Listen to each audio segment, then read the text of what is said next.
আসসালামু আলাইকুম বন্ধুরা, সবাই কেমন আছেন? আজকে নাল রুটি তৈরি দেখাবো আপনাদেরকে।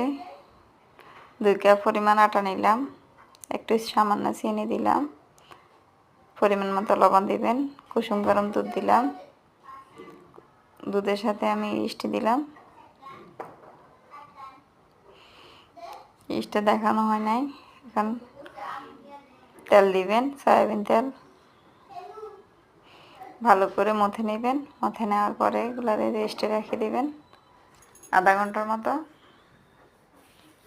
রেস্টে রাখার পরে আবার একটু মথে নেবেন। মথে সাধারণ রুটি থেকে একটু মোটা করে বেলে নেবেন। বেলে নেওয়ার পরে তাওয়াতে হালকা লো আছে আগুনের তাপ, আপনারা চাপি চাপি রুটিটা তৈরি করে নেবেন। ইনশাল্লাহ হয়ে গেল। এই পর্যন্তই। আল্লাহ হাফেজ। সবাই ভালো থাকবেন। শুভরাত্রি।